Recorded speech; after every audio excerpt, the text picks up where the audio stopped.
उन लोगों का लीडर आगे आया और बोला, अरे हीरो बन रहा है क्या? हैं? जानता नहीं गुड़गांव में ये हीरोगिरी काम नहीं आती। चुपचाप चला जा, वरना बेकारी हमें एक की जगह 2 कब्रें खोदनी पड़ेगी। अभिनव ने इस बात का कोई जवाब नहीं दिया।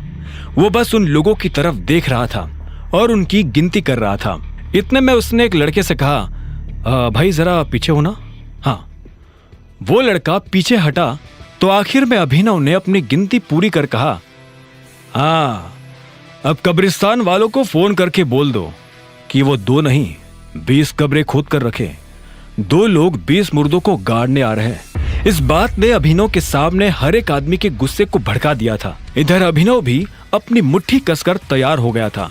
एक आदमी दौड़ते हुए अभिनव की तरफ आया और उसने अभिनव पर डंडे से वार करने की कोशिश की, लेकिन अभिनव ने उसका डंडा पकड़ा और उसके पेट में मार दिया।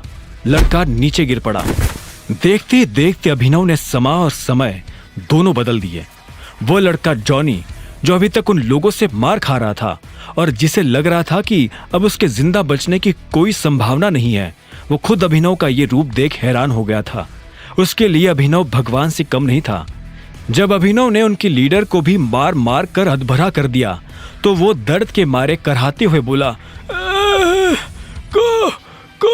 कौन हो तुम? अभिनव ने उसे कोई जवाब नहीं दिया। वो बस उसकी आंखों में देख रहा था। वो आदमी जवाब जानने के लिए बेताब हुआ जा रहा था, लेकिन इससे पहले कि अभिनव उसे कोई जवाब देता, वो खुद ही नीचे गिर गया था। उसकी आंखें बंद हो गई थी और उसने हिलना डुलना बंद कर दिया था। उसे इस हाल में देख अभिनव के चेहरे पर मुस्कान आ गई थी। इधर जॉनी का मुंह खुला का खुला रह गया था। उसने अपनी जिंदगी में ऐसा कोई आदमी नहीं देखा था जो एक साथ इतने लोगों को चित कर सके। वो धीरे धीरे अभिनव की तरफ आगे बढ़ने लगा था। अभिनव ने देखा कि उसकी होंठ के पास से खून आ रहा था। उसकी आंख के नीचे काला गड्ढा हो गया था। उसके पैर में मोच थी और उसके कपड़े फटे हुए थे। कुल मिलाकर उसकी हालत बहुत खराब थी। अगर अभिनव वक्त रहते वहां नहीं पहुंचता तो वो मर सकता था। उस लड़के ने अभिनव के पास आकर पूछा, कौन हो तुम और तुमने हमारी जान क्यों बचाई? जॉनी इस सवाल का जवाब जानने के लिए बेताब था। उसके दोस्त वही सड़क पर बेहोशी की हालत में पड़े थे।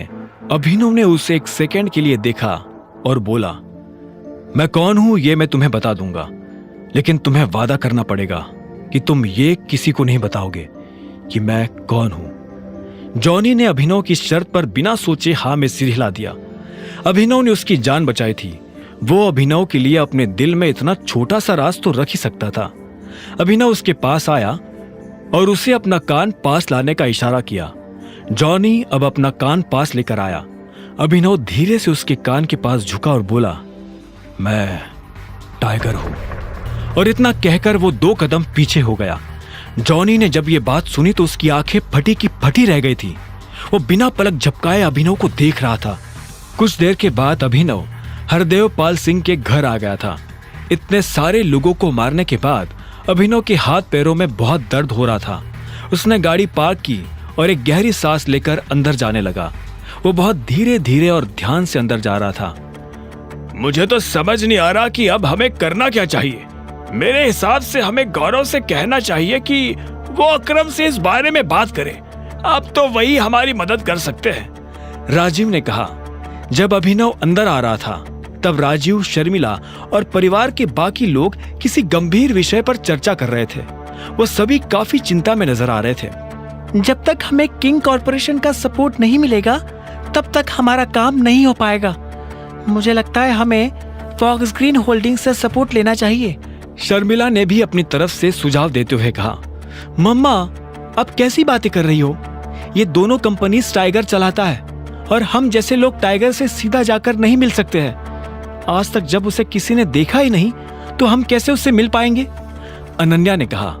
यह सुनकर शर्मिला बोली, शायद चिराग इस काम में हमारी मदद कर सकता है। मैं काम करती हूँ, तुम्हारी और चिराग की शादी फिक्स करवा देती हूँ। वैसे भी इस अभिनव ने हमें दिया क्या है? ठीक इसी वक्त अभिनव घर के अंदर दाखिल हो गया। उसे पूरी बात तो समझ नहीं आ रही थी, लेकिन जितना उसने सुना उसे सुनकर उसे लगा कि अनन्या की कंपनी किसी बड़ी मुसीबत में फंसी हुई थी। हेलो, नमस्ते, अभिनव ने अपने चेहरे पर मुस्कान लाते हुए कहा।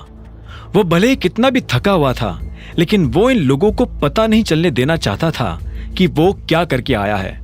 जैसे ही अभिनव ने चहकते हुए नमस्ते किया तो शर्मिला, अनन्या और राजीव उसे देखने लगे। उनकी आंखों में एक अजीब सा गुस्सा था। अभिनव उनकी आंखें देख हैरान हो गया।